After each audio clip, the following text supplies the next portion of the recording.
Hey, while I'm gonna wait a few minutes to get people in, but I want to. Here's how we'll start. Here's the situation. We can just talk about this. So late in the fourth quarter, the nearest official is asked by Team A head coach, "How many timeouts do I have remaining?" The official informs the head coach that they have one 60-second timeout and no 30-second timeouts. Later, with 1 minute remaining in the game and the score is tied, the Team A head coach requests a timeout. The official scorer informs the official that the Team A has no timeouts. The official charges Team A with a technical foul. Is that correct? So that's the opening conversation. It was on a Facebook forum. Way to start off easy. No, it's not the same referee. So that's the scenario, and it's on Facebook, and people are going nuts over it. I'm in a part of this. I think Kenny, you're on it too, and it's, oh my God, people are writing essays on it. I said, okay, let's start with that. It's happened before. I think we know the rule. Everybody knows the rule. The rule is, right, okay, you're out of timeouts, and it's not our job to tell me how many timeouts you have. So by rule, it's a technical foul. However, what are we doing? I know what I'm gonna do in that situation. We're not saying that's right, but what does a group think? Any coaches on this call? I'm gonna spend a minute tying my damn shoe and let them talk to their players. That's what I'm gonna do. Are you going technical foul? I'm tying my shoe. There was no timeout. No, we granted a timeout. Well, then that's just stupid. Oh yeah, but that's what happened. So let's say the situation is coach and it's happened before. So coach asked me, I'm running down and hey Mark, how many timeouts we got? And I just say you've got one, which is the first mistake. That's the first mistake, right? But let's just say I say you have one, okay? And then all right, we got one full timeout left. And then a minute left, Becca, your table side, and I get a timeout. Timeout. What are we doing? Then you find out they ain't got timeouts. What are we doing? Yeah. I would go. I'm eating it. This is probably a rookie mistake, but I would go to the opposing coach right away and explain to him that he doesn't have any timeouts, but I told him he had one. We're not going to put a technical on it. That's what I would do. The problem is it's not our job, though. Yeah, you're right. That's where you get dangerous, because it's not our job to tell them how many how many timeouts are left. That's the book's job. Yep. But that's that's true. But once the information was already once the question was answered, you got to taking it from there. What's the proper thing to do? I'm walking out of the gym. Once you granted the timeout, you got to give them the timeout. So that it's going to be a timeout no matter what. Well, correct. Yep. By rule. Mm-hmm. If you've granted it, you have to. Yep. Yeah, that's why I'm doing. Was that James that said that? Yeah, James said that. Yeah. Mm-hmm. I'm with James. No. I'm with James. I'm just going to tell that other coach that, hey, I'm sorry, and I would do the same thing for you, and I think that you would appreciate that, and I'm so sorry. And then when they scored a winning shot, I'm running.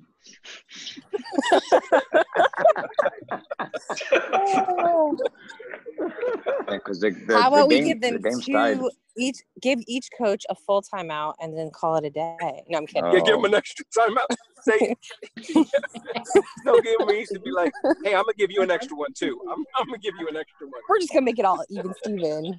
If we're gonna make up rules, let's make up rules. So Mark, what kind of Facebook responses did you get?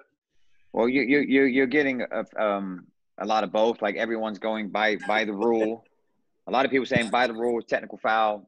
That's what we got to do. Other people are saying like, what's better for the game is to not give a technical foul. Like you said, someone said I'm gonna go to the other coach and totally eat it and those things. And then some people just said the improvements that should be done, which is. Number one is we're not going to answer that question, right? Coach, I'm not sure, you need to go talk to the table. That just eliminates everything. But then someone said, okay, we're past that, right? Let's get beyond that. That's not what happened. But we understand that's the teaching point is let's not answer those if we're not sure. I have no idea, right? Coach, I'm not sure. Go ask the table or have your check with table, yeah. Yeah, and then now if you have an issue with the table, then it's something different, right? Now let's say the table says they have one, they come back. I was about to go there. I was just this has happened to me in a game though. This has happened where I remember the game and the coach had asked. I said, Coach, go ask the table. The table comes back, said they had one timeout. Boom. Hey Mark, they said we got one. Okay, hey, I think I'm about to use this timeout. Okay, boom, boom, ball goes in, boom, timeout, whack, timeout, and then the table says, oh, we messed up. Ain't no way I gave a technical foul. All right, cool. Oh, no. Hey, we're gonna put the ball back in play. Nope, yeah. No way. Not at all. Not at all.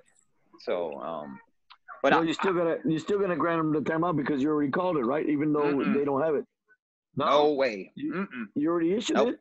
If I issue it, then I gotta go technical foul. If we grant the timeout, then we gotta go technical. Ain't no way. So I was just like, let's get the ball back in play. Coach, that's table's mistake. They said that timeout. Coach, you got no more timeouts. Boom. We pressed on. And I would do that every single night. That saves you. Yeah, that saves you. Yeah. But I think in this situation, if that applies, the quicker we fix it, the better. The longer it takes on and drags on, then we're eating into too much conversation. So I think if that happens in a game. That's why I like James's. I agree. Go to the other coach, That's why I like right? James's response.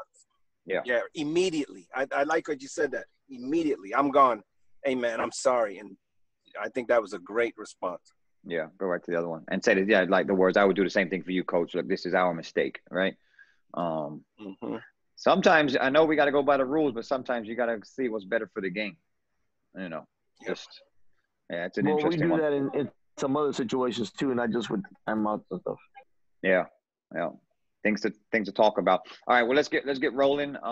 First segment is any questions you have. So we have myself, Henry, Kenny, and Becker on. We had and Mike as well. We had a bunch of really good feedback from the one that we did, and I wanted to keep it going. I had some time off tonight. I said, you know what? I'm up here at the factory. Let's just get on here and let's just talk basketball.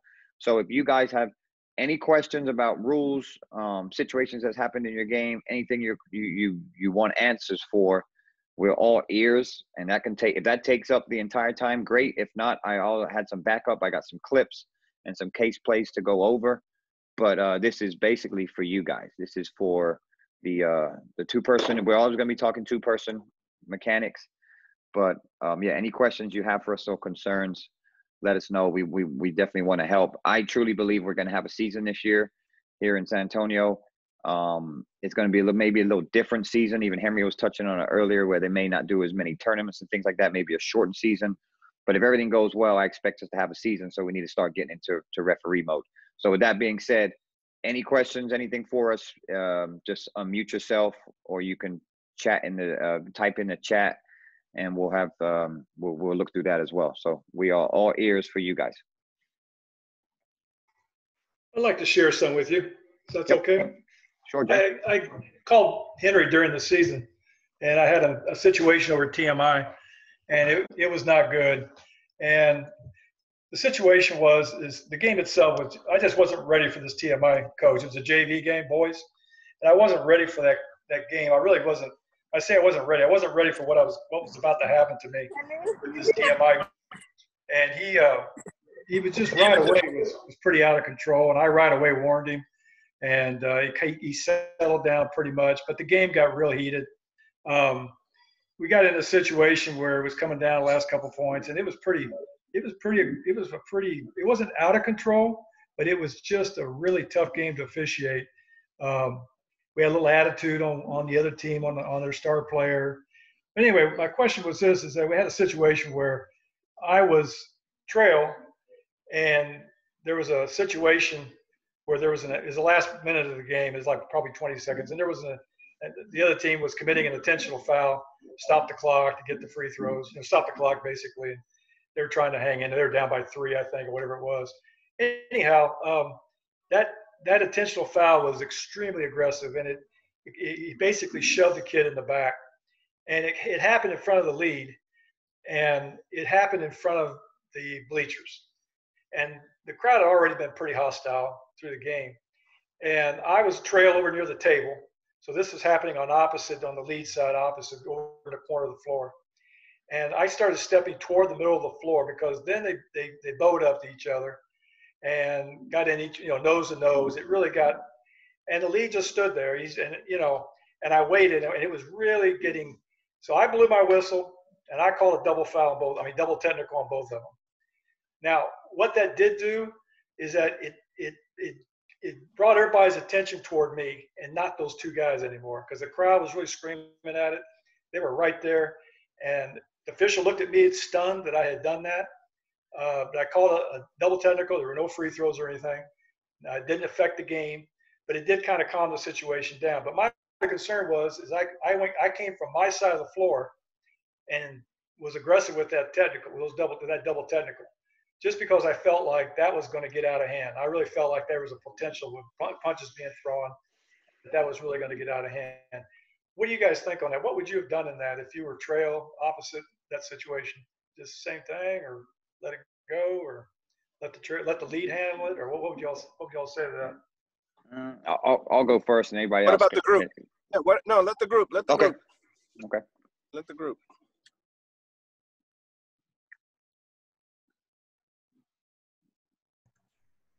Well, this is Mario. Hey, I would think you probably did right. You got to do something to control what's going on there, and I think you jumped in.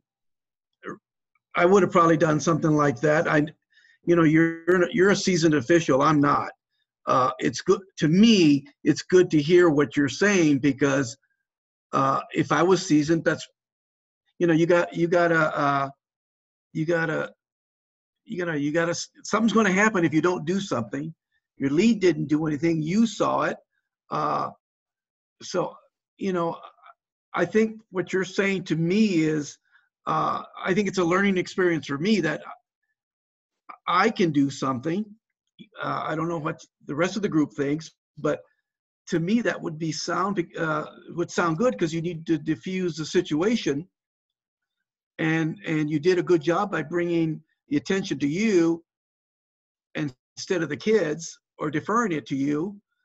And the game just goes on. Didn't affect the score. Like you said, didn't affect it. It just didn't change possessions. It was a double foul. To me, as a new official, I think what you said there is a learning experience to me. I think I don't know if I would have done that. Now, listening to you, it seems like one of the most sensible things to do. I don't know what somebody else is going to say, but James, to me that sounds like you did right. That's the way I would take it. Anyone else? It's Mike. Can I jump in? Yeah.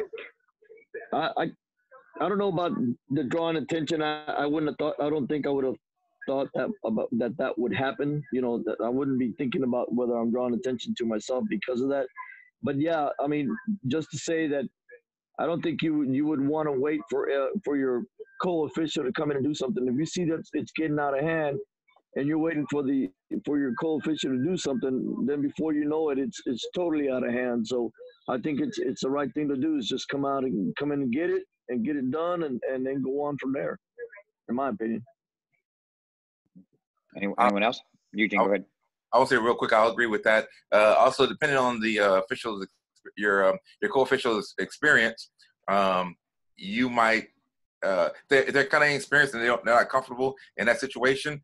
That was definitely a great call, because they would not have called it, and it would have escalated in something more. Also, once you call that, once you blew your whistle, especially if you call it technical, you would have came together, and it would have appeared that you both talked about it, and it would have maybe even appeared that maybe your co-official has some input on it, even though you kind of made the call, and then you could have went ahead and presented it that way. But I think what you did was a good way of handling it. Anyone else want to add to it? I will. Hey, Ro. I think you did an excellent job. You have another set of eyes out there, and maybe the league didn't see it. It's quite possible. And by doing a double tag, you kept the peace. Instead of one coach, getting all upset and stuff. You know what? Split it evenly.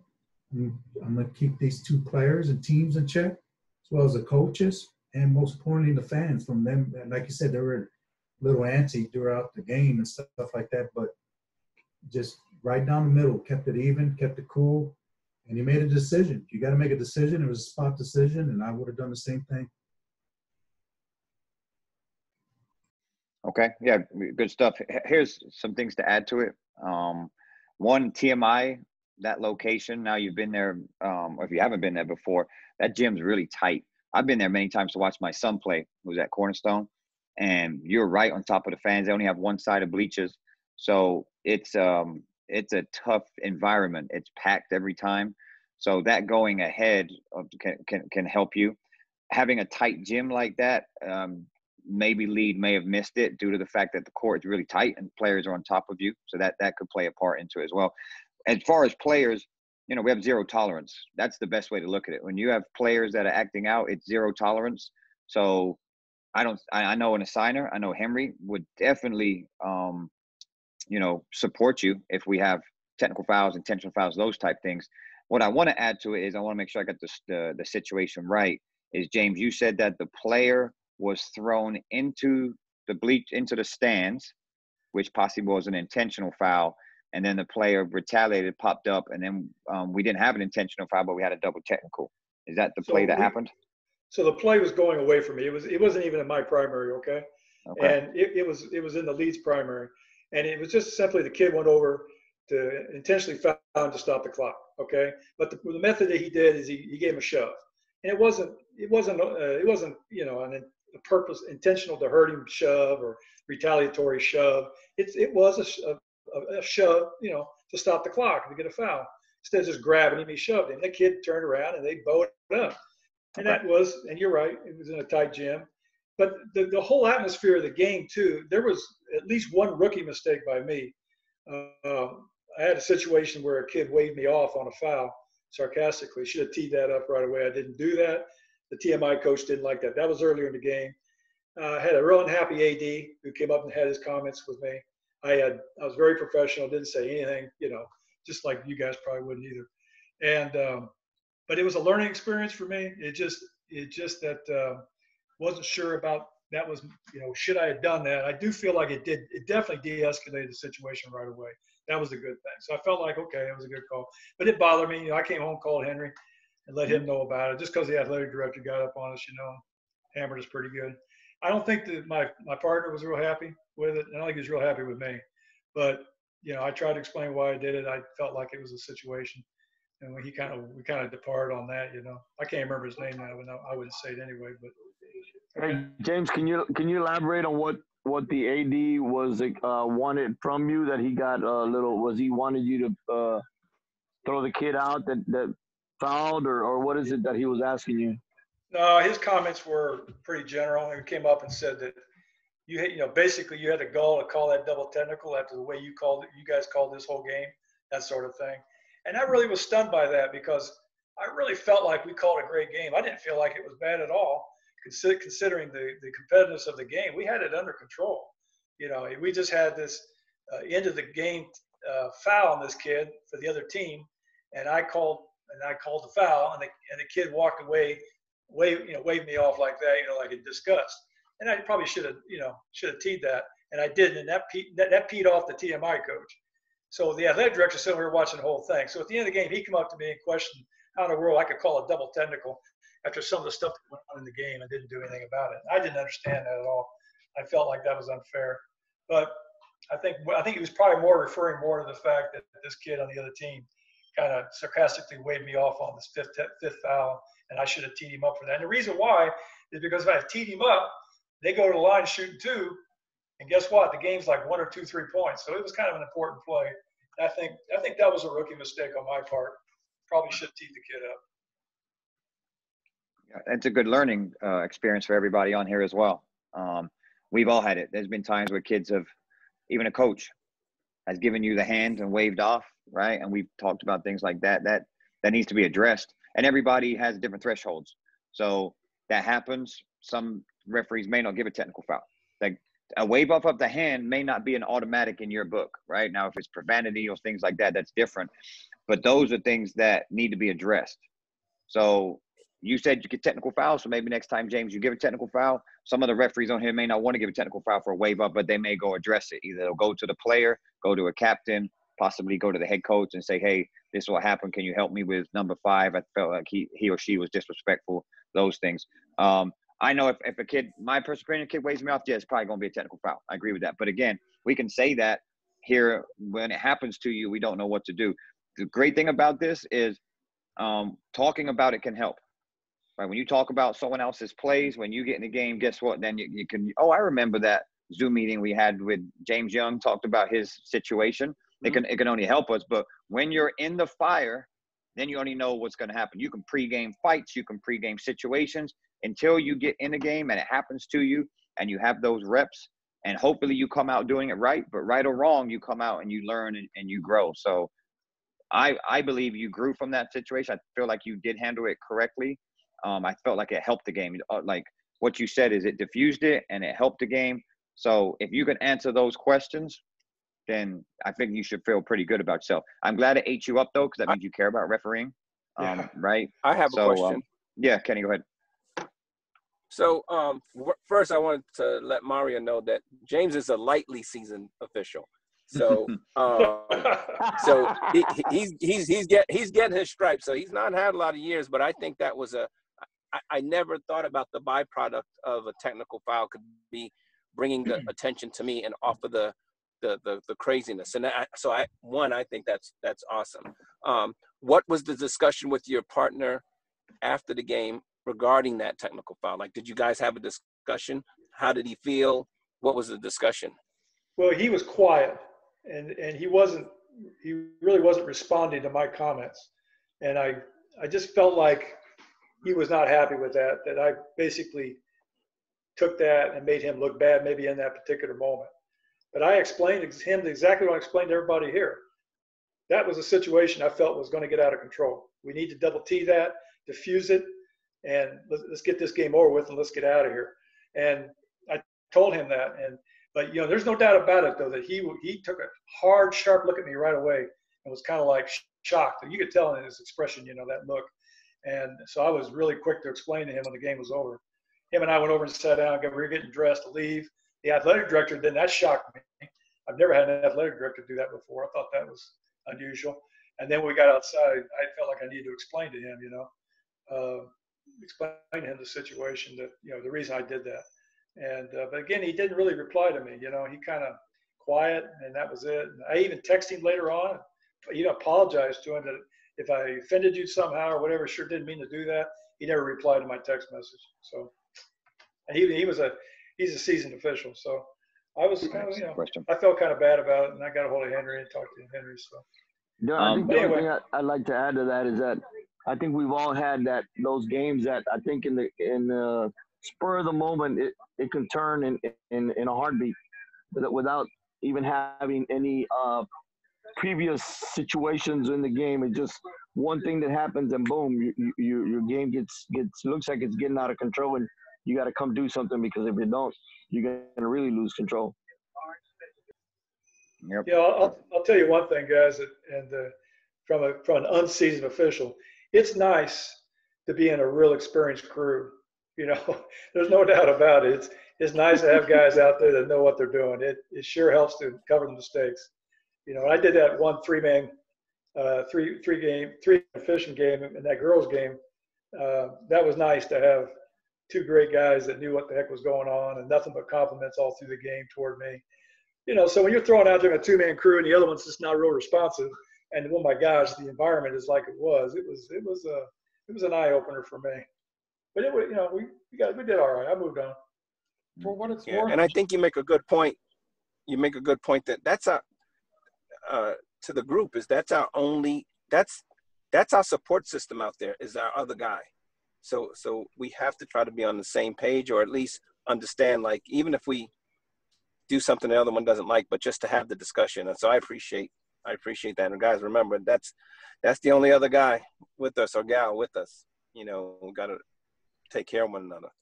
And for what it's worth, Jim, I don't know if you remember training. Sometimes I told you guys that I try to put you in with good guys, but sometimes that's just not impossible. And there are guys out there who are only worried about themselves and maybe concerned with just getting a paycheck. The guy you were working with that evening, he's one of those guys. You know, he's not interested in training. He's not interested in getting better. So don't worry too much about his reaction or anything like that.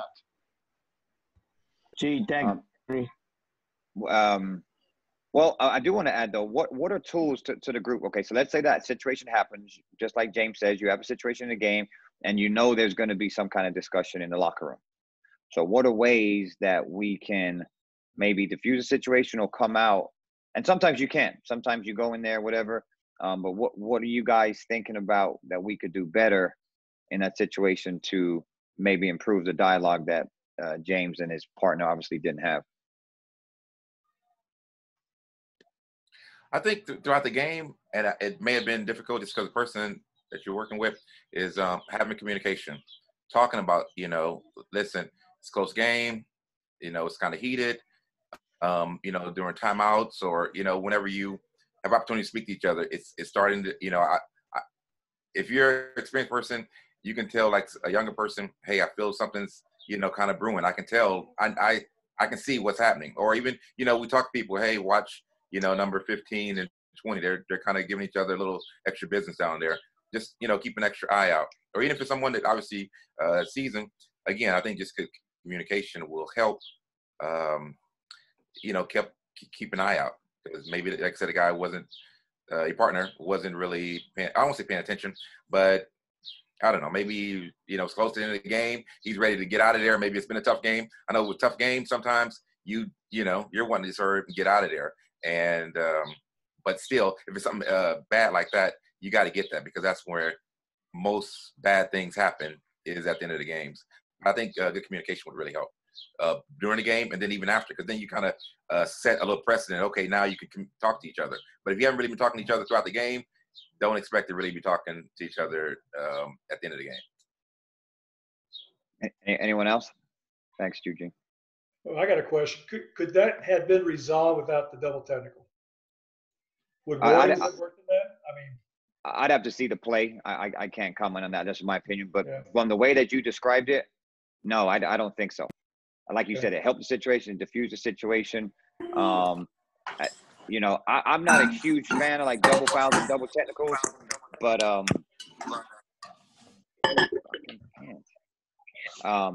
but in that situation, like if, you know, double fouls and double technicals usually clean up plays, right? Clean things up, and it sounded like it did.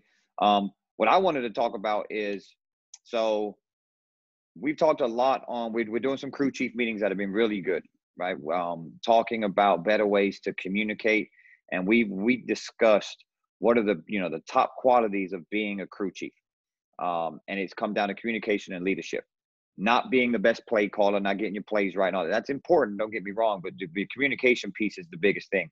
So what I'm really working on, everybody in that group, we're working on being better communicators and really being better listeners.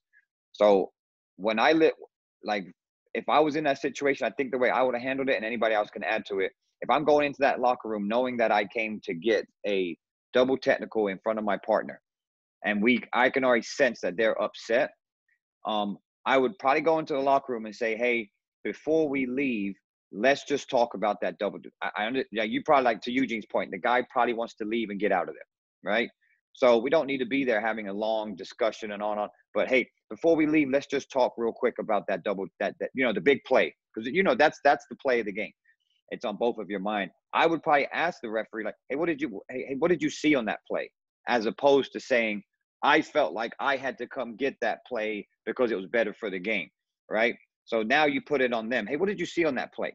Now, if they say absolutely nothing, then you probably don't need to speak. Okay, all right, like that. But if they come back, and then you may give them something back, but you see how it's not, you know, I did this because I felt like I had to do this because this, and this. That's what I would do. If anybody else want to add to that, that's what I felt maybe we could handle that situation just a little bit better and put it on them and be a better listener first, instead of going in and you engaging right away. Anybody else?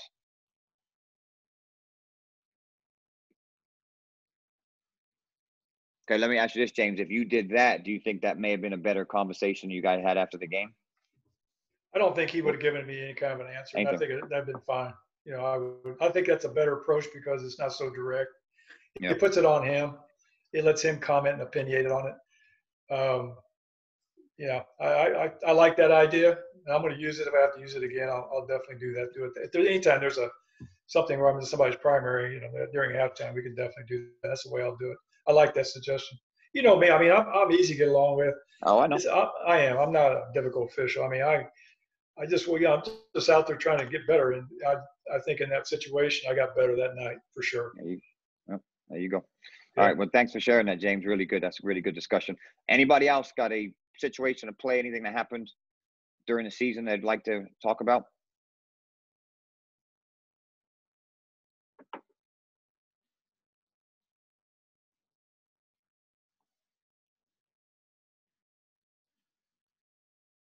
Okay, I had backup plans. So hold on real quick. Actually, I got one. Okay, good. 3-person crew playoff game. 2 seasoned officials and third official. It's his first playoff game. In the second quarter, it's a tightly contested game. I think they had some issues during the regular season. And we, unbeknownst to us, because it was an out-of-town team that came in for the playoff, and you could almost sense the atmosphere was very tense from the beginning, even in the first half. The reason why I bring this up is because what happened was, if I can remember this correctly, we had a little bit of a scrum on the rebound. The home team got the ball, started a fast break, and the visiting player that was a little bit feisty was upset, evidently, at how the other team got the ball. Long story short, she pushed the other player that was nearest to her, not major, didn't knock it to the floor, but looking back at the film, did clearly give a clear push. The young official immediately came out and blew his whistle and assessed a technical foul. My two partners came together. Unfortunately, I was the crew chief, and I learned something from this, and this is the reason why I'm sharing it. The two partners came together. They immediately discussed what was going to happen, and the technical foul was going to be shot down to the other end. I regret not getting involved in the discussion. I assumed, and that's where I think I went wrong, I assumed that there was some obscenity or something besides just the push. So anyway, they shot the technical fouls, game went on. No big deal. Sorry, this is kind of a long story, but I think it's going to be beneficial.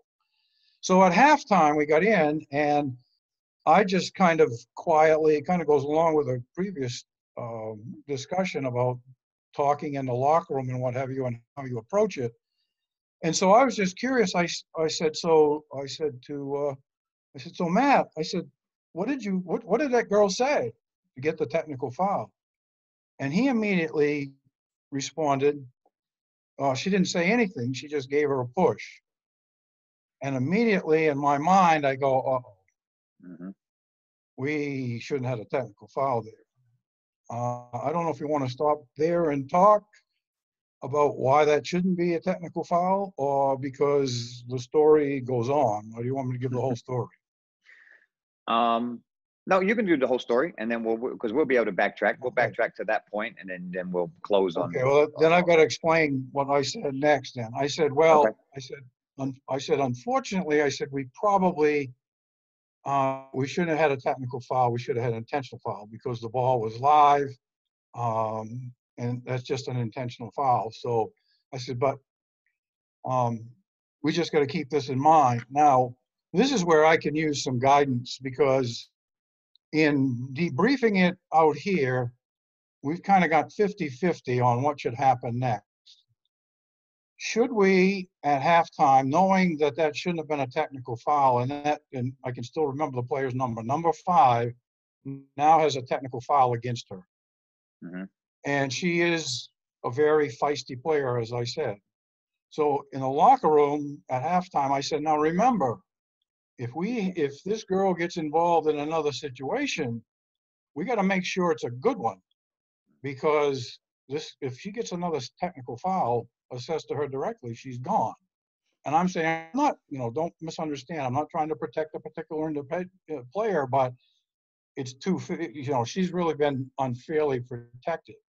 Mm-hmm.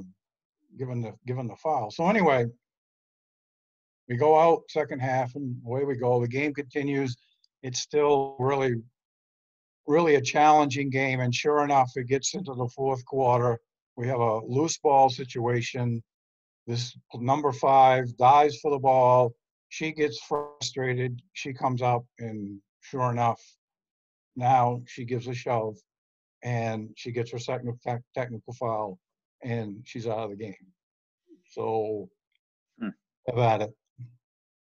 Oh, the question that I have is to change it. Is that your question? Could we have gone at halftime and changed that and said that technically should not have been a technical foul? It should have been just a personal foul, or which I didn't do, or continue on like we did and then have the consequences that we had. Jeff, thank you. It's a good scenario. I know what I would have done, but I'm not gonna. I'm not even gonna go there yet. I would like to open that to the group.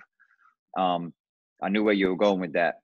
As far as because if we don't have a technical and we change it to a personal intentional, then it's different situations, right? So, great discussion, great situation. What would you do? Would you stay as is, or would you come out and change that technical foul? And no right, because even Jeff said 50-50, so we're probably going to be split on this in here as well.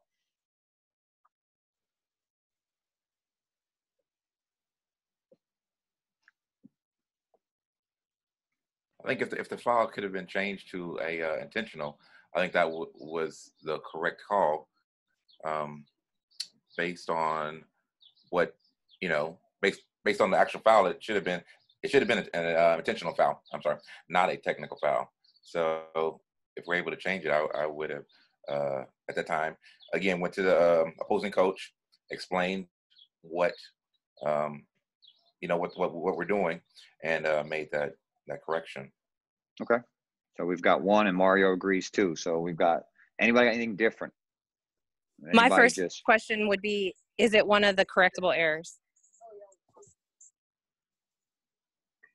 It's a good question. Okay, no.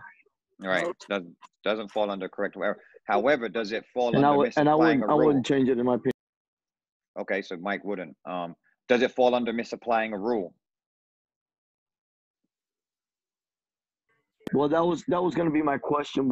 He said that she didn't say nothing. She pushed, but I mean, in the person that called the technical, how malicious was the push? Was it, that's where I'm going with that. I don't know how bad it was or what, but was it bad enough to give the technical? I guess is what I'm asking. Yeah, but what we're saying is that it's a live ball, right? So it's a live ball foul. There's no profanity, anything like that. So it doesn't fall under a technical foul. It wasn't enough. So the actual situation, and even if it didn't, and Jeff, let's just say even if the situation is that it doesn't fall under a technical foul, it falls under intentional foul. So let's just go with that. So let's just say that the situation should be an intentional foul, but we went technical. So I guess the question is, we're talking about corrective errors, we're talking about rulings, is it too late, and these type things, like that's the discussion we're getting into. I've had a similar, I need to get the ruling. I know you can rescind technical fouls. Now I know that because that happened in a situation where in a game in Dallas where they gave a technical foul to a coach that ended up ejecting the coach. But by rule, they did absolutely nothing wrong by a rule to get the second technical. And that ended up going to UIL, and they actually won that and didn't get a suspension. So I learned that you can rescind technical fouls if by rule that we're misapplying them. I'm trying to figure out if that would apply in this situation, because to me, we're misapplying a rule based on what happened, and we have knowledge of that. I'm going to go, just my personal opinion, I'm going to go with that we would change it, would come out and change it. I'm not saying that's right. That's just my personal opinion, but I think we need a rule to support that. I guess, Kenny, you're looking for, and it looks like. I see you going through I don't have any rule book with me. But yeah. I mean, we're talking about correctable errors, right? So, and I don't know if it even falls under a correctable error as far as that, because under a fouling, it doesn't, right? So does it, I guess the question is, does it have to be a correctable error for you to come out at halftime and change it? I'm guessing that probably would be yes. Anybody else? Well, I think you've gone too far to come back to change it, because we're talking about judgment, right? He judged the act, and he ruled an intentional foul versus a common foul or versus an intentional foul. He went with technical foul. So if we come back and change it to an intentional foul and take the technical foul away, the only thing it does is remove the technical foul, because we still have a team foul, still got a common foul on the player. So, and I think we've gone too far to come back and change it, because I don't believe we've misapplied a rule yet, because it all goes back to judgment. Can you hear me? Mark, yeah. Go ahead, Glenn. Based on, we don't know how severe the technical foul was.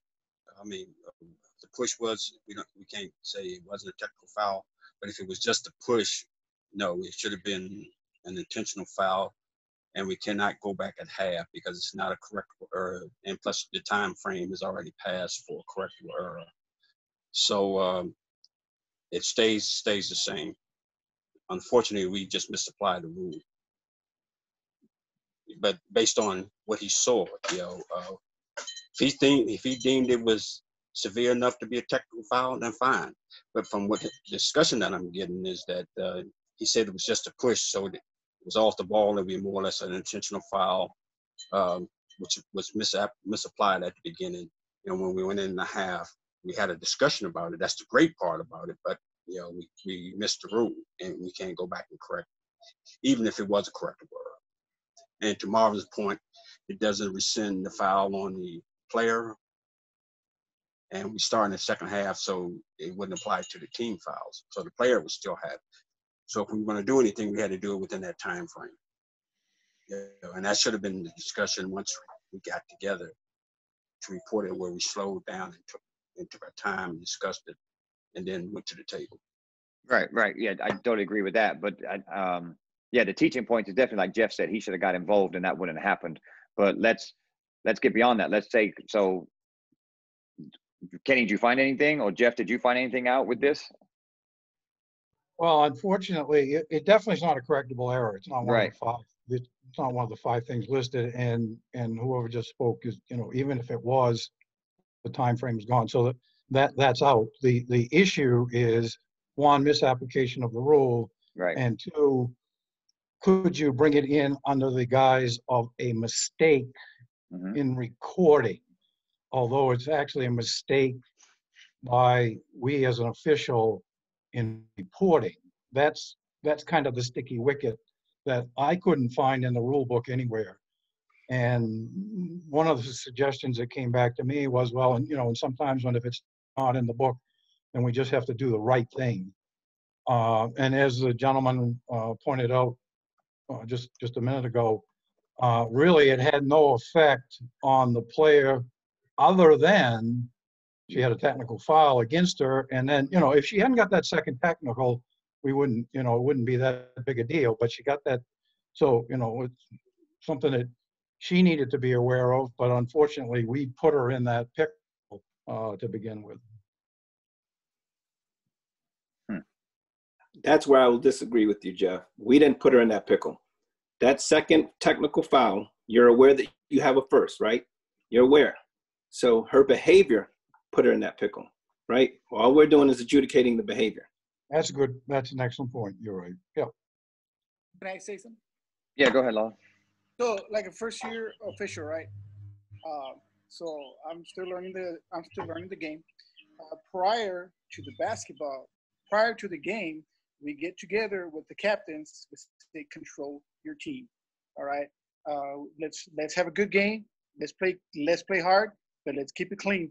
Now, is it possible that during the halftime that we could maybe get with the captain or get with that player and say, hey, you got a technical, you're a good player, you play hard, but let's remember, keep it clean.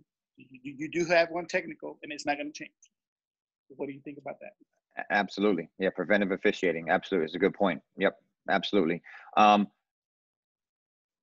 not defending the player at all, right? It seems like she was a problem player, and probably it was warranted that she got disqualified.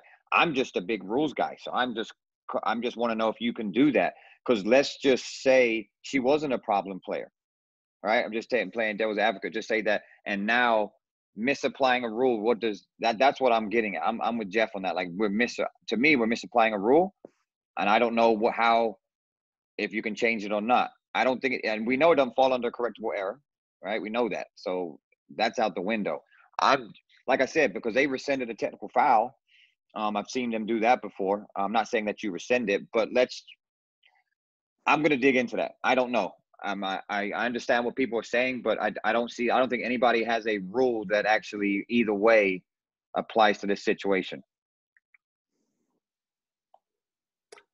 Yeah, my only concern would be if we're saying intentional, right? I just don't, so are we saying it was intentional because it was live? Or are we saying it was intentional because there was no play on the ball? Because it was live. Go ahead, Jeff, right? So we can have a technical. That's a good question. In fact, when I looked at the tape afterwards, if that had been me, I would have just called a regular common foul, because she was a little bit frustrated, but she didn't give much of a push. It was just it had to be dealt with because of the type of game it was, and it needed to be, and it was early in the game and that kind of thing. But I can see in this case, as I said, this young official, he's an up and coming official, and he just got kind of caught up in the moment, and so I was only thinking intentional because of getting away from that technical. But as Mark just said, the key thing was it was a live ball contact foul, so it couldn't have been a technical in that situation. That's correct. Well, it could be. It could be a technical. Yes, it can be. It can be that it's a non-basketball play, right? So we can. There's no play on. You can have a technical foul in that situation, not just because it's live.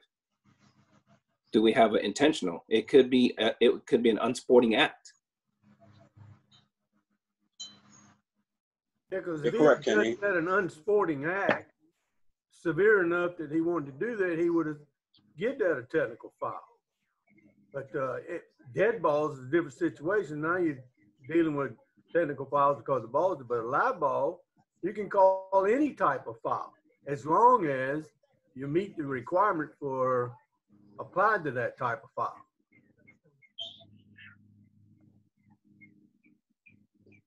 Kenny, you're correct. It could be a technical foul as an unsporting. Can you say that again? You're correct. You don't say that. You don't say that too often. Come on, Glenn, smile. Yeah, I'm looking at 419 foul, Article 3. An intentional foul is a personal or technical foul. That A, B, and then it has all the articles underneath. Okay, well, it's still good. It's a good discussion. Anybody else? Anyone else got thanks for sharing that, Jeff. Anybody else got a play they want to talk about? Any situations or anything that's popped up?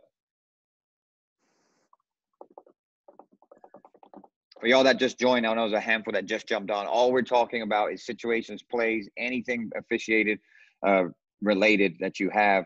Just ask us. We've gone through 2 plays already. They've been really helpful, but anything you have. If not, I can dive into some case plays and film that I have. But I have another one, Mark. I don't mean to hog this thing before we go though. You what? Yeah, I can do some film. Yeah. I mean, Why am I blanking? James, go, and then I'd like to see one film. Okay. Okay. San Antonio Christian, JV game. Teams down by 2. The team that has the ball is down by 2. Ball's being thrown in at the half-court line. I'm the trail. Ball gets thrown in. It's 3 seconds on the clock. Ball gets thrown in.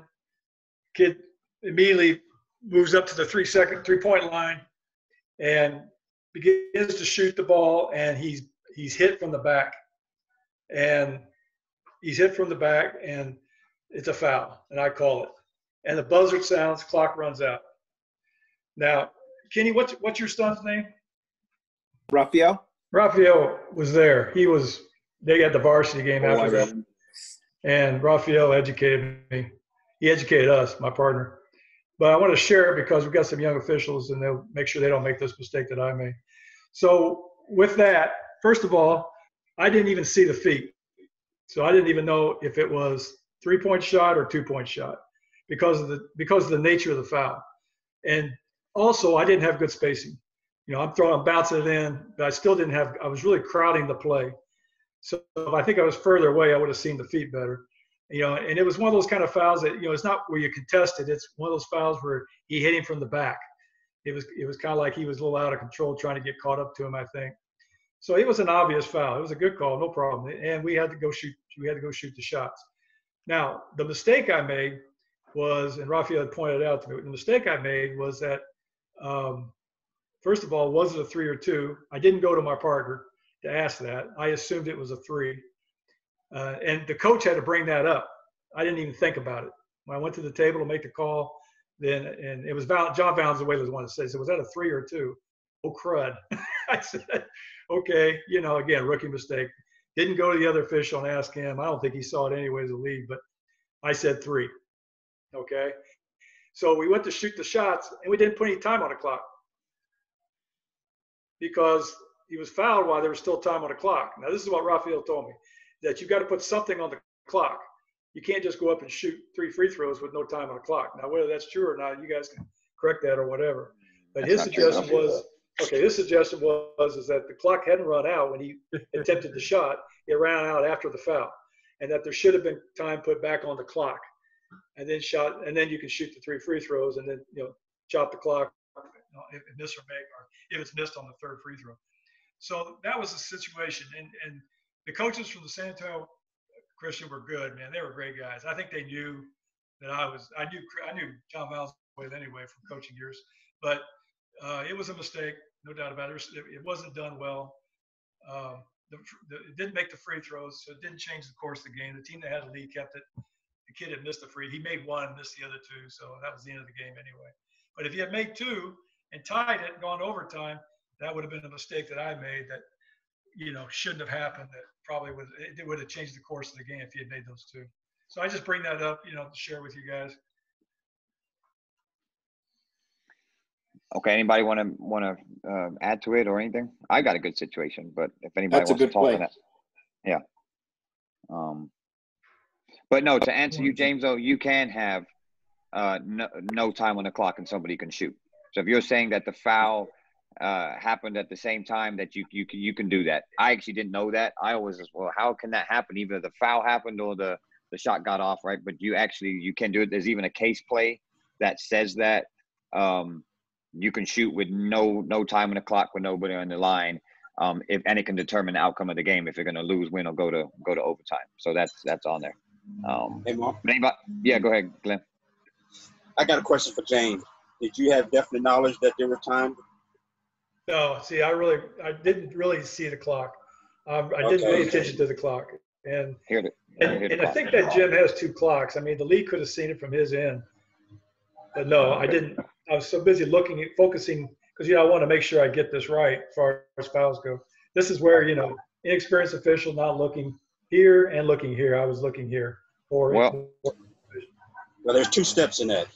You have whistle, then horn. That will tell you that was time. And the other point is if you're looking at the clock. If you don't have definite knowledge of it, then you don't put time back on the clock. That's what I would I'm sorry, I didn't hear that. Say it again. Mark, did you hear me? Yeah. There are 2 points. Chopping. Okay.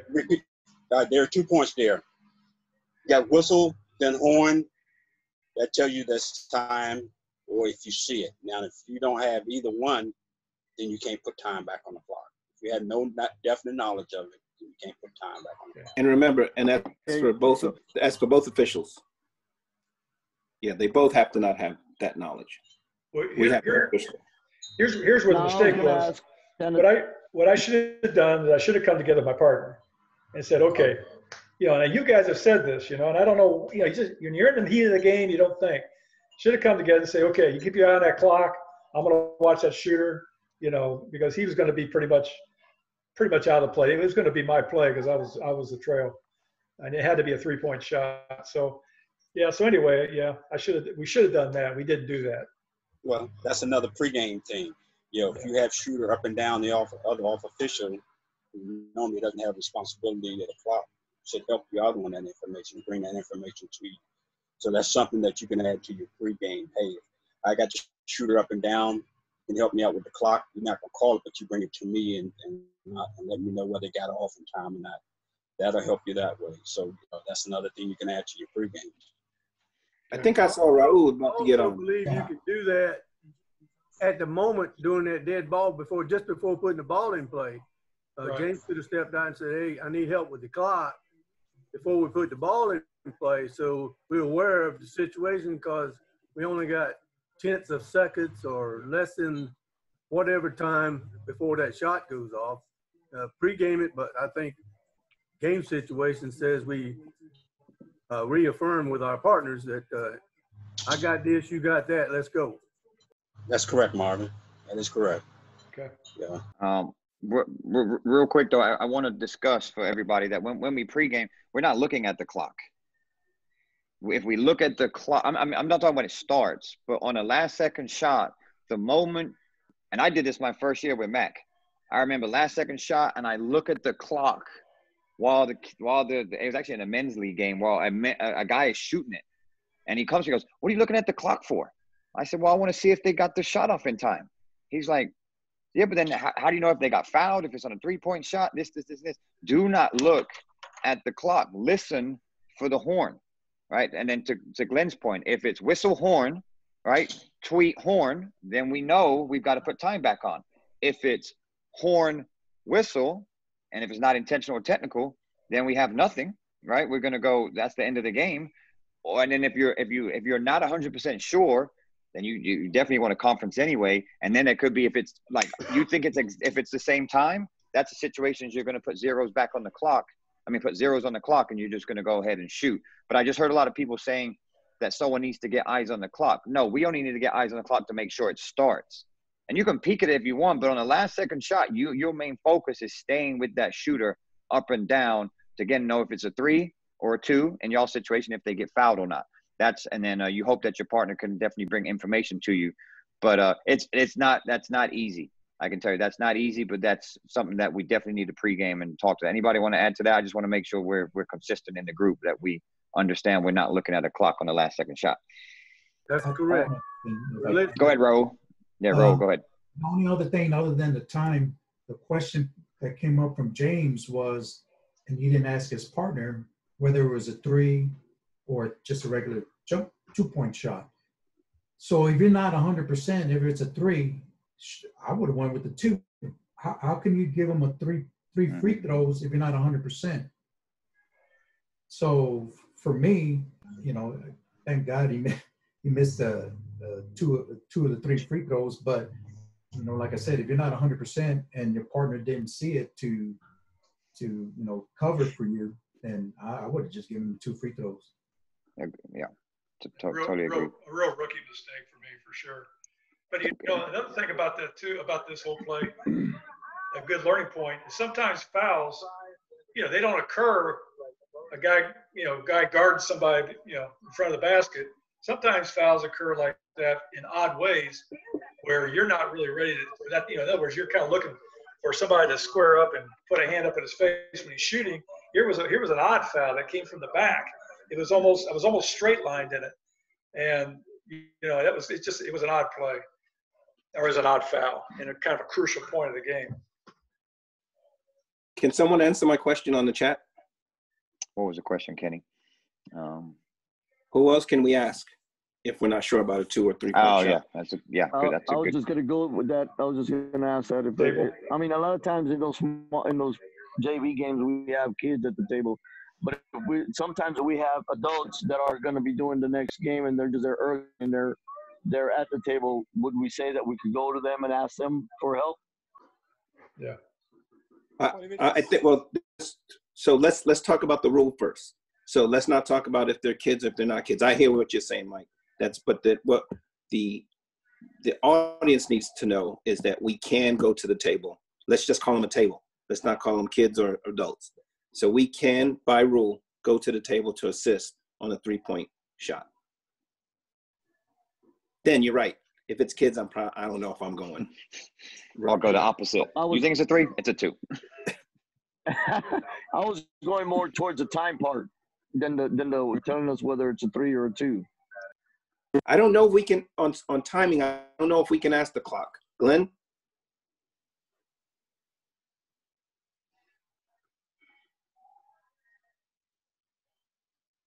It depends on where we are in the game. Let's say we had a timeout just before that, and they're supposed to mark in the book when the timeout occurred.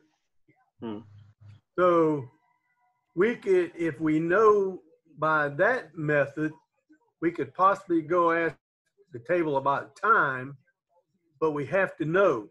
And if we don't have a timeout where they marked it in the book, the way you can go look at it to see it, that would be difficult to ask the table about time. Hey Kenny, can you hear me? Kenny, yes, can you hear me? Yes, sir. Okay. Yes, you can go to the table. Your table is an extension of your crew, but it's the last resort that you want to go to. So you got to figure out whether the table is an unbiased table. You know, if we had at one of the houses or something like that, then we have an unbiased table. But, you know, just take into consideration when you're going to the table, is that they working for the home crowd or they working not. But yes, you can go to the table as last resort. I know for that's supposed to be. I know for scoring. That's part of it. Yeah, I that's know part for of your scoring. But is it for timing? That's my question. Yes, you can go to the table to assist in fights, people coming off the bench. You know, in your pregame, you should have the timer and score if it's done correctly. The timer and score should come into your pregame and be briefed by you what you're going to expect from them to assist you in. That's the correct way to do it. We don't do it that way in high school, but that is the correct way. That's what the book says is supposed to be done. You notice, Mark, y'all always have it done at the college level where you have the scorer and the timer come in and then you tell them what you expect of them, what you need assistance on there. But we don't do it at the high school level. But that is the way it's supposed to be done. But if, like I said, if you're at one of the field houses, then I would trust going to the table because they don't have anything to gain. But when you're talking about these JV games and stuff like that, you know, you kind of pretty much have to rely on your partner and yourself for the timing and stuff like that. So that's why you're listening for the horn. And like I say, that off official has a wider view. They can see the whole floor and the scorebook, and they can tell you whether there was time left on the clock because they should be hearing the horn too. So that would be your conversation. What I want to add to that, thanks, Glenn. When you do go to these games, your table crew is, like you said, extension of your crew. They can make or break your game. Now, we know a lot of table crews are some are better than others. We know that, and we pregame that. You know, like we're at Littleton Blossom, by far, I don't care what anybody says on here. This isn't even a question. This is a fact. They're the best table crew in San Antonio. The Blossom ladies over there, they take their job so serious, like it's beautiful. They're on top of it. If they make a mistake, like I actually made a mistake one night. They couldn't get 0.4 on the clock. It took them like a little too long. They had a meeting about it the next day to make sure that would never happen again. That's how serious they take their job.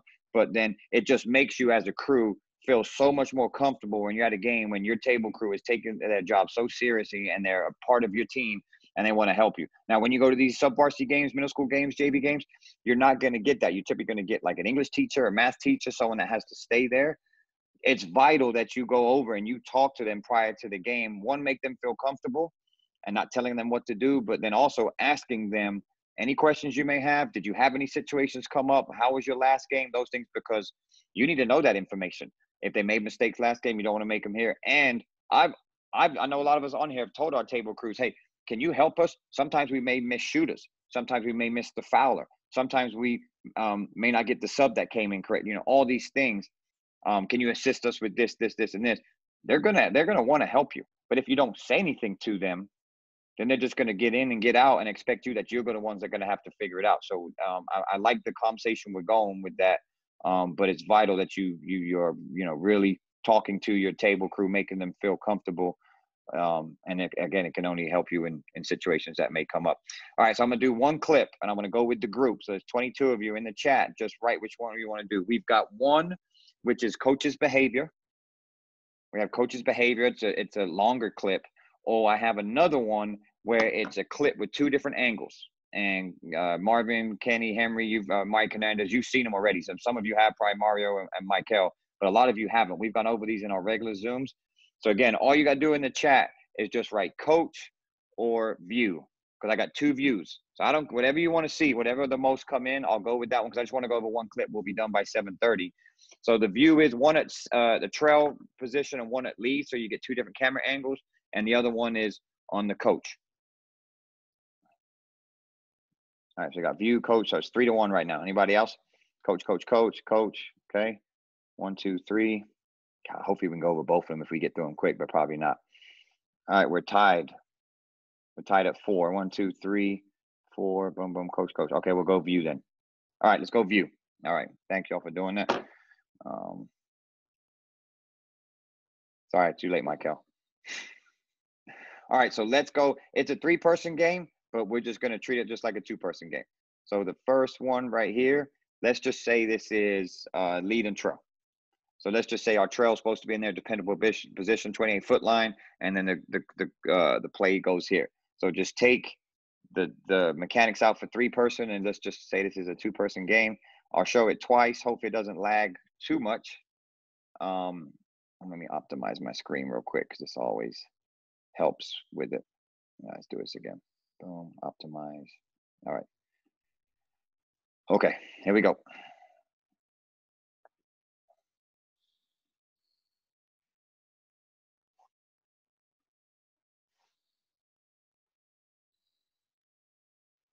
And in the chat, just say what you have. Just in the chat, just put you have a player control foul or you have a block on the run over. I'm sorry, team control foul. Just put TC or a block in the chat. I'll show it again.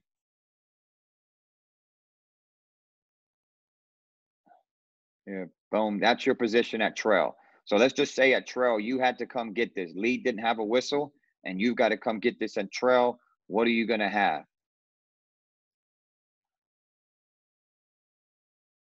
So in the chat, just put what you got. Hopefully y'all can see it.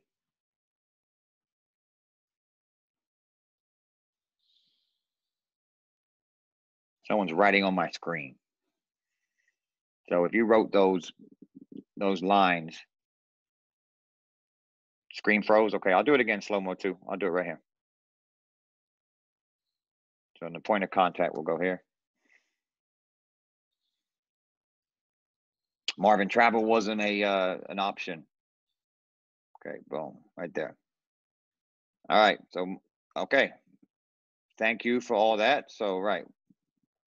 And again, if you've got those yellow lines, I don't know if there was, you need to clear those if you can. I'm not able to do that, I don't think.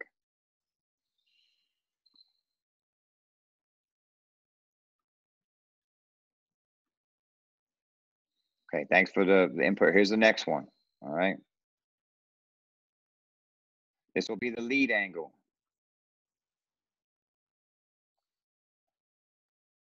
And I'll show a few times and I'll get into it slow-mo as well.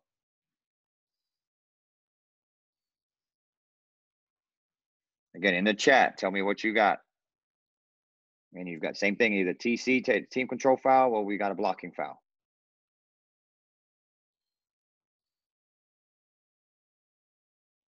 I'll go slow-mo.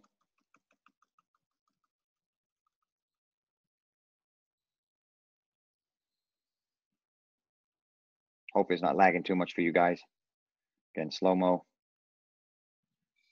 Boom. Okay, let's see what the chat's got. Now we got blocks. All right, good. So the exercise worked. Go ahead. Tell me why we have, obviously it's vital to trust your partner. We'll get into that. But just talk on the two different views. Why are we having, whoever wants to take it, talk about trail and then talk about lead and explain why you have, and then most of the people, I'd say close to 100%, had a team control on angle 1 from trail and had a blocking on lead. So anybody we haven't heard from would like to hear from you why.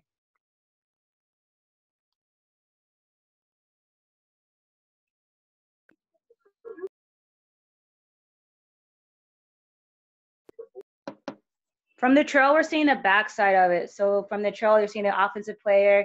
You kind of can see through the both players, but not really. So you're going to see the offensive player.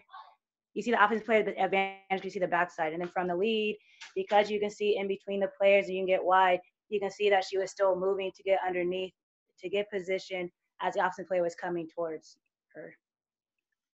Okay, thanks, Robbie. Anybody else want to add to that?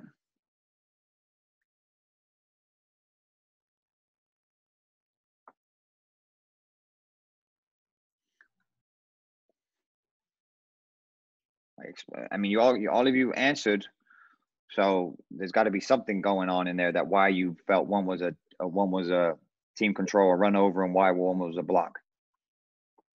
Again, more discussion, the better. Well, for me, on the first one, it looked like it was a clear, pass and crash. I think, initially your eyesight's going to go with the ball, and typically, I guess, unless well, it shouldn't, but I'm just saying, I guess in general, people tend to follow the ball, and that's where you get that pass and crash, and you kind of miss that, that player control. So I think that's why I went with player control on the first one versus the block on the second one. The second one was the angle was just great. You could just really see that she was moving underneath there. That's my opinion. Yeah, thanks, Eugene. Let's talk about the movement, right? So we see the movement in one opposed to the other.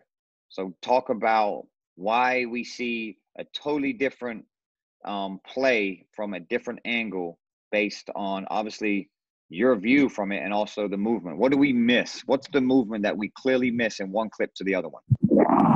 The forward movement. She obtained legal guarding position, 2 feet facing from a trail position. It looked perfect. Mm-hmm. When you get to that lead view, you can see that extra hop, and it looked like both feet actually hopped forward. And once she went, we know that she can move laterally and obliquely, but not forward. And so she kind of slid up, jumped, took that hop step up underneath. And I would be interested to hear people's thoughts in regard to, because this is one I always like to pregame on a situation where you've got to drive down the lane in regards to how we're going to cover it tonight. In other words, if that ball is dished, who's going to take the pass and who's going to take the crash? I'd be curious about that. Jeff, good point. Hey, Mark. Michael, go ahead, man. On the movement, I feel like if I'm at trail watching this play, you got the initial or first defender is in your PCA. And then once she gets to the lane, I feel like me personally from trail, that you wouldn't have all the information to speak to what you were saying. You wouldn't have all the information because you should be watching defense. So you have primary defender.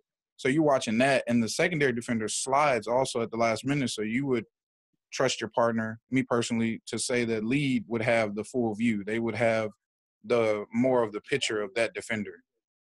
So I feel like it's a trust your partner type play.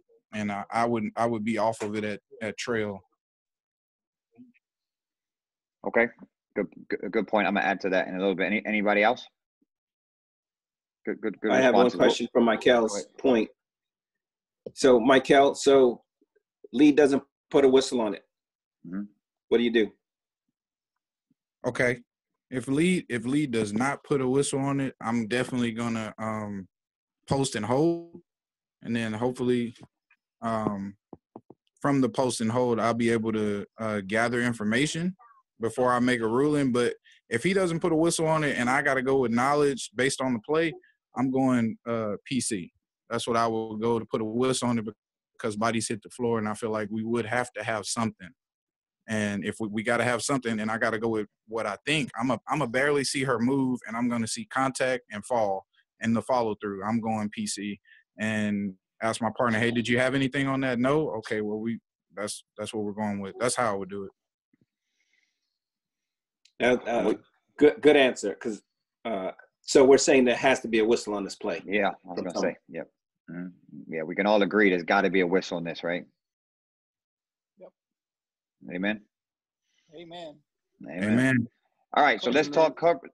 Thank y'all. Let's talk coverage on this. All right, so 2-person coverage, and definitely pregame it. We've got a pretty straightforward pass and crash where it comes down the middle and it's kicked to the same side corner. What are we pregaming in 2-person on these plays? Again, Trail would be here. Remember, Trail's don't focus where Trail is. Trail's going to be 28-foot line, maybe a step lower, having a better obviously look than what they are at center. So anybody, what are you guys talking about on pass and crash plays on 2-person mechanics?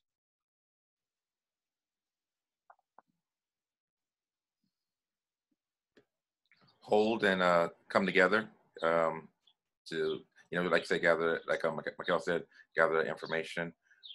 Unless it's obviously, if it's obvious, then obviously go with it. But with that angle, where both are kind of looking at that same spot, I think it should be the Trails first, and then like I said, I would hold it pregame. If we have a kind of a, I guess it's kind of a, it's right there on the edge of where it's both, because it's almost into the lane. It could be both the lead and Trails look, but I think Trail has it going in, so they should have first call at it, I should say. Okay, thanks, Eugene. So Eugene saying that Trail is going to stay with the crash and lead will follow the ball. That's what you're saying? Okay. Anybody disagree? We've got to be consistent on this, all right? So leaving tonight, make sure that we're consistent on what we do with pass and crashes. But that's one. So does anybody else have anything different that lead will stay with the crash and Trail will go with the basketball? I would say that if the ball was on the opposite side, then it would be opposite. If that makes sense, or do I need to elaborate a little more? And just on this play, Mike, what's the coverage on this exact play? Who has what? Who has the crash? Who has the ball? I go with Eugene. Since the ball started up top with Trail, the Trail stay with the player, and then the pass would lead would go with the ball.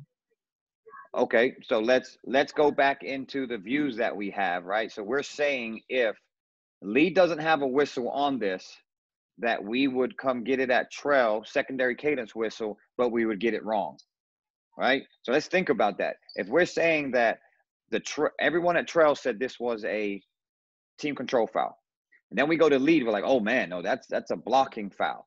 So we want to get plays right. So if we're talking about coverage and getting plays right, who would get this play right? Well, would lead. So who has this defender the longest? Question one. And two, whose is it the closest defender? Those are the two things I would want to talk about. So on a crash, who would have it the longest? Who would have that defender the longest, right? Because to Mikel's point, we will be worrying about the primary defender at Trail. So we would be guessing, wouldn't have that defender the longest, and we wouldn't see the lateral and the forward movement that causes them to not maintain legal guarding position. So things to think about. Does anybody have anything different? I'm not trying to sway anybody in any which way. I'm just giving some information for us to think a little bit more on this. So I have a couple things. Yeah, go ahead. So as the first year official, team control fouls and blocking fouls are one thing that I need to work on because they happen so fast. Mm-hmm. If I were in the lead position right here, I would definitely be looking at that defender because he's in my zone or she's in my zone. I see where the ball's at, but I'm watching the players in my zone, which is the defender that's getting ready to make that block. Mm-hmm. And so as soon as I see the ball coming, I see my defender moving up. I know that's going to probably be my call. So I would say that would be the lead's call because it's coming in right in front of her or right in front of me if I was a lead. I see the hands going straight up. I see her already beating her to the spot. I would make a call, and that's why I made that call, team control foul. But again, these are things that I'm working on, and that's what I see. For you veterans, been doing it for a while. What should I be looking more at the defender to make a call like that, or the ball handler?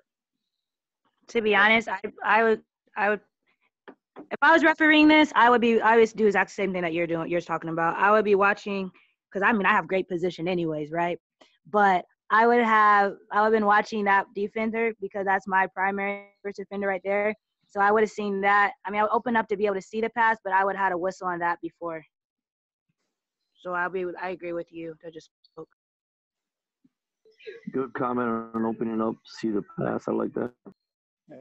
So can we agree that if we make this call, whether we're trail or whether we're lead, that we might delay a little bit and see if our partner makes it? In other words, this is maybe one where you wait a second, a little longer before you make that call. Yes? What's that called? What's that term, James? What's that term that you're talking about? Mark just said it. Cadence. Cadence, right? Okay. All right. Yeah, and it's self-talk, I'm glad right? you said that. Yeah. Whistle discipline, self-talk, and your cadence. So you can stay with your primary defender, stay with the drive to the basket, try to get to your next secondary matchup or your next problem player, which is obviously that player right there. Try to get as much information as you can. Once the player is beat, then we need to shift to the next defender. And then wait, not mine, boom. Oh, they don't have nothing. We need a whistle on that play. And then here you come. And that's kind of the sequence. They cover the play really well. They have a single whistle from lead. She actually gets it wrong. She has a blocking foul on this. I'm sorry. She has a team. She punches it. She goes team control foul. Positioning wise, she's okay. She needs to be a little wider, maybe possibly a little deeper. But we talk really a lot about drives to the basket coming down on your side at lead. You need to widen and deepen out. So I think she would have been a little better closer to the white line out here. And she's pretty short, so maybe getting possibly a step deeper would have helped. But they end up getting this play wrong. But let's get back to the pass and crash. What do we have? I want to leave here in 5 minutes understanding on pass and crashes. What are we doing? Who has what? Because we're like 50-50 right now. Well, if we go to our manual, it's there. I don't have the manual. Can you read it? Mine's at home. Yeah. So in that situation, if we have, and someone said it earlier already, if the ball goes to the strong side, then the trail will take the pass, the lead will take the crash. So in this situation, it would be lead's call. Kenny, I was right. Yes, I said someone already said it. Yes, I gave you credit. You didn't give the name though. She wanted the name. No, I just went to I give credit to the rule book. Facts. Yeah. Definitely things you need to pregame though. Maybe I'm wrong here, but in 3-person, we're always saying that lead takes the crash, outside go with the ball. So I want to flip this on the other side, and we have a pass and crash on this side, on strong side. We're saying that lead would go with the ball and trail would stay with the crash. Okay. Correct. All right. So if we did flip it, I think Mike was going to touch on that earlier. If we flipped it, then it would be the other way. I always look at it who has the play the longest, who has the best opportunity to ref that or officiate the legality of this defender, and clearly that would be lead on that. Okay, the purpose of these clips is to, one, trust your partner. It's number one. You got to trust your partner because you can clearly see the exercise worked. It's worked every time I've done it, where one position you see this and another position you do. So it's vital that we let our referees take their plays, having good whistle discipline, understanding your primary, self-talk, and then if you need to come get something, you'd come late with a cadence. We wouldn't want a double whistle on this play. We wouldn't want trail blowing on contact. So we want to make sure that a double whistle would not help in this. It would cause confusion, possibly have a blarge. We definitely don't want those. So again, self-talk is huge when plays leave you. Doesn't mean that you don't continue to referee. It just means that you got to be very, very disciplined. And that's the word we've been using a lot in the last 3 months. We're trying to get away from the word trust and more use the word whistle discipline. I think that's a better way to phrase it. Because, you know, if you're in a pregame or postgame or halftime discussion, well, you don't trust me.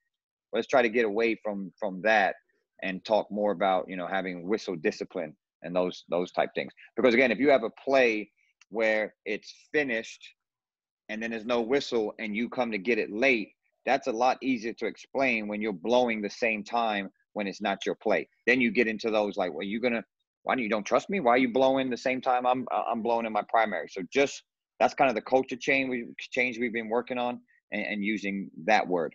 Anybody else want to add to this clip that we missed anything? So I just want to add to what you said, Mark, and to remember that when we talk about those type of plays, if we are watching when I know that when I have a play that's not that I've stayed, like I got a double whistle right at the same time with someone else, I have to take a look at myself to say, am I watching ball? Right? Because that's the tendency, that if me and my partner have whistle at the same time, we were probably watching the same thing. So that's another indication for you to kind of monitor yourself in a game. Question. Go ahead. Coach, comment. So I'm the trail on this, and the lead did not make the call. So I, as a trail, made the call because I hesitated, I waited, so I made the call. The coach comes and says, the lead has a better look. How come you made the call and the lead didn't? What do I tell the coach? I'm gonna let someone else take that. I know what I would say, but I want other people to take that. And there's a lot of trial and error with this, communicating with coaches. All right, and you're gonna fall into some coaches where no matter what you say, they're not gonna like. But let's talk about some tools that we could use and certain words we want to stay away from, and some words that we want to use. So let's get this a really good question. So anybody want to take that of what things that you would want to tell a coach and things you would want to stay away from? And James, you can't respond because you were a coach. So you would know what you don't want to hear and what you do want to hear. Okay. But really good question though. And this is not this is not from Kenny, not from Marvin, not from Henry, not from Mike or anybody. I'll jump in. Thanks, Raul. Go ahead. Well, first of all, while the game's going on, I'm not going to talk to him. Maybe passing by, I'll get back with you, like during the timeout or the end of a quarter, and then come back and explain the situation. Basically, I'd say, look, I was following the play all the way to the hole, and me and my partner, we trust each other, and I saw, a charge, and that's why I called it. And my partner respecting the game or respecting me, and at the same time too, you can also talk to your partner just to validate. Did you see anything that warranted a blocking call versus a charge?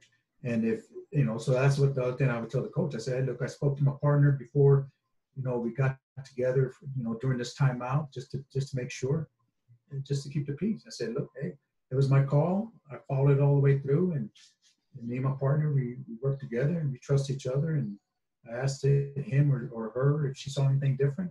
And if she didn't or he didn't, then that's why that call stands. Okay, thanks. Anyone else?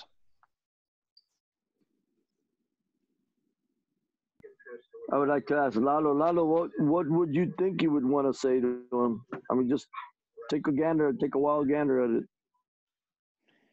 I followed the play, and that's what I saw. And well, I hate to say, I really don't want to say my partner didn't make the calls, so I made it. I saw something maybe my partner didn't see, so I made the call. Anybody want to touch on that? Understanding it's not really our play, like even to Michael's point that said earlier, we understand that play needs that play needs a whistle on it, but we're really having an educated guess. Let's be honest, right? We don't have the best look at it because everybody, even in the comments, said that they have a team control foul. Then we go to lead. So from your standpoint, you think that you got the play right, but we ended up getting it wrong. Okay, so. Is that going to play a part in how you communicate with the coach? Yeah, I think so. Okay, so explain how you would use your words in this situation. I would go to the coach and tell him, well, at the moment, I would tell Coach, I'm coming to your side. Let me report. Then while we're shooting or whatever happens, I will go over there and tell him, Coach, I went with the best look that I had at the moment. I said I really didn't. I would take the time on that one to give up the one play. I forgot what y'all call it, but the one chance you get to say I got that one wrong or I didn't like that one. I would not go to put my partner in any bad position. I would just say, Coach, I followed that defender. I had him from that point, and I made the call that was the best of my judgment. I said, but to be honest, I didn't like that one, and we'll be sure to look for it the next time. Or we'll be sure to keep an eye on it to be sure that we are more accurate on all of our calls. But I would try to take that route to say it was my fault, or that I made the call on what I had and the information that I had. I would just say, if I was reporting it, coach asked me, I said, by rule, offense can't create the contact to get an advantage. The way I saw it, the offense had the advantage. Defense was there in time. You create a contact, by rule, that's a foul. But why didn't the league call it? That's what the coach is asking. Yeah. Yes. We're not saying. I don't want to throw my partner under the bus. Right. That's exactly. That's what we're getting to, because this happens too often. I don't know why the league didn't have a whistle, coach. It was their play. I had to come get it. That's what we don't want to do, even though we possibly may want to say that, right? But we definitely want to stay from that. I like what Kenny said. It's we, right? I like what Raul said. I like what Michael said, and Robbie, that we're going to say we. We're not me, or them, and we're not going to point fingers. Let's hear some from some veterans, some veteran referees that what would, because this happens often. Okay. Hello. So hey, Mark, you got something? I just want to ask this, or kind of identify this, is that if it was his call and the lead doesn't make the call, then as the trail and I make the call, can I tell the coach that, well, the lead gave the call up, so that's why I made it? Because he didn't make the call when it was initially supposed to be his call. He didn't make it on the first cadence. So then if I'm the trail and my cadence is the delayed cadence, that's because the lead didn't make the call. And I'm just saying that the lead gave the call to me because I'm following it. And that's why I made the call. That's what I'm asking. That's what I would probably tell that coach, is that the lead didn't make the call. My call was a delayed call. So that's why I made the call, because he gave it to me. Basically, that's what happened. Okay, my personal opinion on that, we would want to stay away from that, and here's why: the coach knows you made a call, and the coach knows Lee didn't make a call. Like that, we know right. We know that. We know it was in Lee's lap. These coaches are educated; they know. And even if you're not educated, that's right in front of the lead. It's right in front of them. So if I had a poll of 100 coaches and said, "Whose play is this?" I think maybe 99 would say that referee standing right in front of the play. So I would personally stay away from saying, lead, let me take it, because you don't know if that's it. Lead may have passed on it for whatever reason. Maybe they just didn't have a good look. Maybe they right. they didn't want to guess. Maybe they were straight line. They saw backs. They didn't see it. So they actually did their job by not guessing. Maybe they're out of position, and then that's the teaching point. You get into that. But we've got to stay away from saying anything about your partner. That's what we got to stay away from. Like, I won't even say like, well, it was in front of my partner. They decided not to get it, so I came to get it. You know, things like that. Even though it's easy to say that, and you're not trying to be selfish. You're not trying to throw your partner under the bus. But my personal opinion, we stay away from that. But if anybody else wants to add to that, they can. Or what tips can we do, or certain verbiages that we can use to help us in these situations? They're not easy. I know that. You know, Mark, if that was me, I would just basically tell the coach that, you know, coach, I had the ball handler. Came out of my primary area. I had him going on all the way to the paint. You know, so I took the call. I'm never referencing my partner. And then if that's enough, I don't get any more blowback from that. That's fine. But if he go, hey, he's right there. You know, why didn't he make the call? I'm not answering. I don't know, coach. You can ask him that, but I don't know. I said, I'm just telling you what I saw and what I did, and I'm leaving it at that. Yeah, agreed. Anyone else? Hey, Mark. Go ahead. Jeff, go ahead. To take that one step further, I would simply say, if you're asking me about my partner, I can't speak for him. He'll be over here shortly. You can ask him.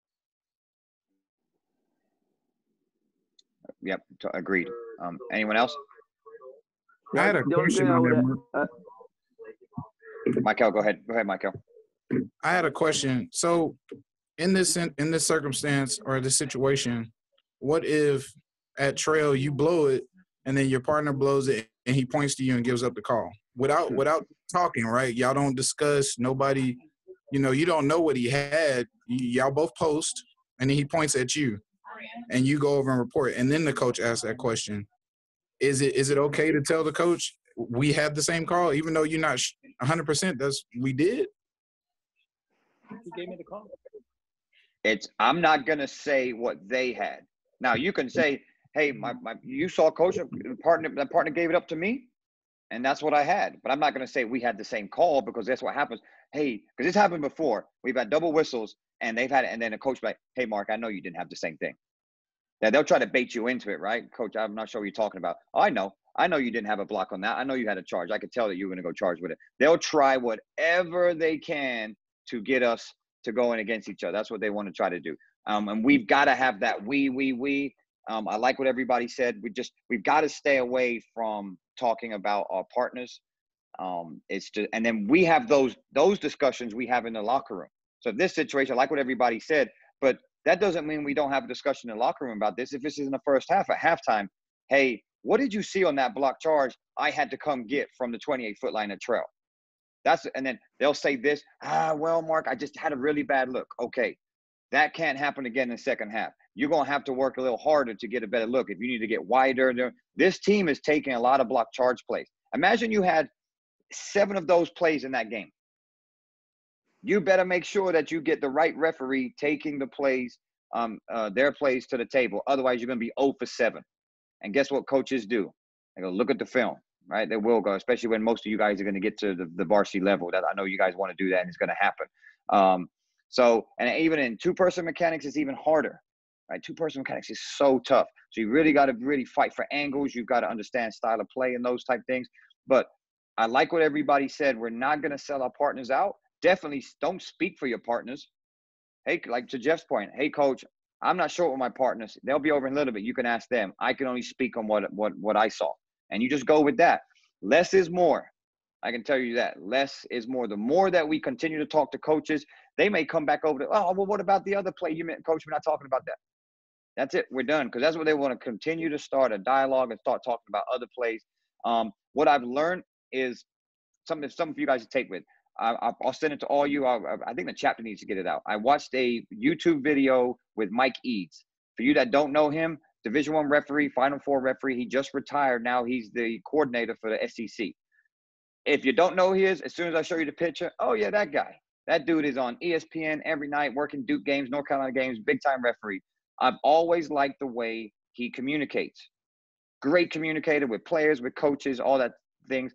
Well, the whole YouTube video for like an hour is about communication with coaches, with players, all that. There's a segment that just talks about coaches. Here's something, a nugget I want to share with all you, and I'm certainly going to be doing it. anytime you know a coach is going to engage with you. So let's take this play. This play happens, you're at trail, you get the whistle, everything we've talked about. You know that coach is going to engage with you, right? Absolutely. There's no way no coach in the world is not going to have a conversation with you about this play. So the first thing you got to do is like, okay, at some point that coach is going to, I like what Raul said, I'll be over in a little bit. There's two things to that. One, you've acknowledged them. That's number one. They want to be acknowledged. Coach, I got you. I'll be over here in a little bit. Also, guess what it does? It gives you time to figure out what you're going to tell them. Because if we go over there right away, we typically going to say something that may not work for us, right? So I'll be like, oh man, all right, I'm going to get over there when I have time, but I got to start thinking about how I'm going to respond to this coach. But definitely acknowledge them, number one. The next thing is your listening mode. That's it. So as soon as you walk over there, you want to listen. You don't want to defend. Because the first thing we want to do is, coach, this is what I saw. They haven't even said anything yet. So walk over there. You've acknowledged. When you get over, be in listening. Hey, coach, what do you have? Coach, what you got? Then they'll give you something, right? Listen to them. This is something I'm trying to do better at. Truly listen to what the coach is telling you instead of like, you know, folding your arms, putting your hands in your pockets, looking elsewhere. Truly listen to what they're saying to you. In this play, you may not even need a response. Mark, you got that play wrong. Okay, coach. No, Mark, I'm telling you, Mark, you got that play wrong. I know you didn't like the play. I think you guessed on it. You know, you got it wrong. Okay, coach. That's it. You may not even need to go. They've just made their point. They know that you got the play wrong. You're done. Coach, you may be right. That's it. But that may not happen. But if I go into listening mode first, then I know how I'm going to respond, as opposed to me going and immediately going to engage with a coach. That probably won't work out for you. So something for you to think about in any situation you have with a coach, I would go to listening mode first. And then also, you got to worry about your delivery. And that's what I said earlier about the, and we talked about this on our crew chief meeting. Acronym is ALD. Acknowledge first, like to Raul's point, and Mike, I'll be over there. 2, listen. And then 3, your delivery. And your delivery could be short and sweet. Your delivery could be a little bit longer depending on what it is, but we want to try to be precise, stick to basketball terminologies. That's another thing we got to do. Got to talk basketball terms. If we don't do that, then we lose credibility. Okay. So just something for y'all to think about. Coaches, I believe it's one of the hardest things in refereeing is how to communicate with coaches. It's really not easy. And I'll be honest, we can give you as many tools as you want. You just got to practice. And there's going to be things that work for you, things that don't work for you. It's just a trial and error. I learned early in my career, I used the word flop, and I've shared this with many people. I used the word flop. Your player flopped. I'll never use it again. That coach went crazy. He was fine. I said, Coach, man, come on, Coach, he flopped. He took it so personal. You're telling me I teach my kids to flop in practice? That's what you're telling me? Okay, you're telling me I'm a bad coach? Oh my good. I never saw it going that way, right? So I said, okay, definitely put that in my toolbox. Never throwing that away. Never going to use that again. So again, it's just trial and error.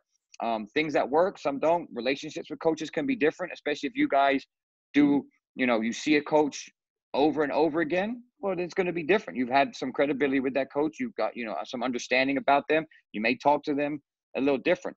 I think that every referee on here wants to gain credibility with coaches. We just got to be doing it the right way, right? How do you gain credibility with coaches? Well, one, you got to get your plays right. That always helps, right? And then you've got to get over and build a relationship with them.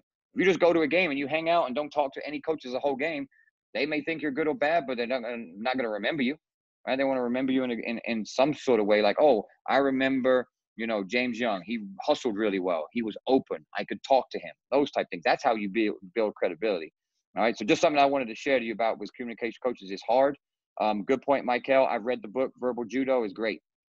Verbal Judo is like $10 on Amazon. I bought it, you know, maybe 6-7 months ago. It's a great book, and it helps you with ways that you can be effective communicators. And like I said, we talked about what do we feel the top 2 leaderships are to be a crew chief, and not even just to be a referee. It is leadership and communication. Those were the top 2. Play calling is important, but we truly believe as a chapter that communication is way up there as well. Anybody want to add to that, or any questions as far as what we've talked about tonight? I appreciate everybody jumping on. It's been really good. I just think that when we were talking about when we went to the coach, I just wanted to say that maybe from the angle I had or from the view I had, that's what you know, the call I made. Yep, absolutely. Yep, short and sweet, right? From my angle, that's what I had. Boom. Anybody else?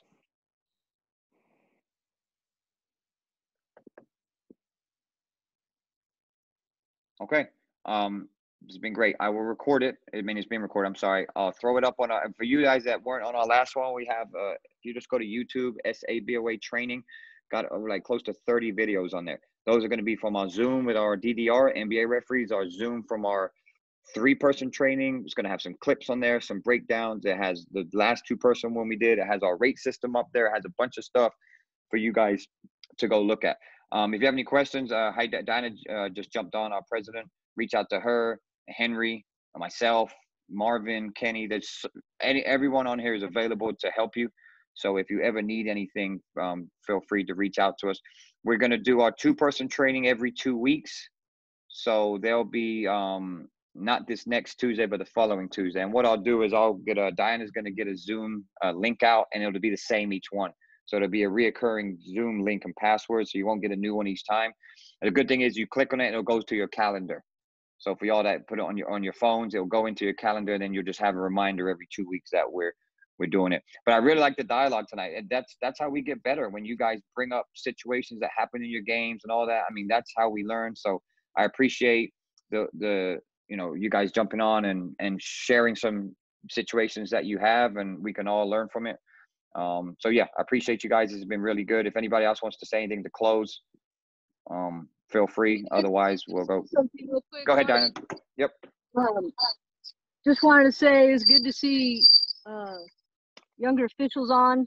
I see some of the guys from the training groups that Aaron and I worked with. So awesome. Good to see you guys. But you guys are already steps ahead of everybody else by contributing, by getting on these Zooms, and it's what we can do right now to work on our craft. So I appreciate you guys being committed and taking the time to do so. It's important, and it's gonna make us all better. So thanks, guys. Appreciate it, and hope everybody's staying safe and healthy. Thanks, Dinah. Yep, everybody take care. Basketball's coming soon, so we can continue to all the things we've been doing. Hopefully we can put into practice. All right, so take care. Appreciate it. We'll be in touch. All right. Thanks, Mark. No problem. Take care. Good night, all.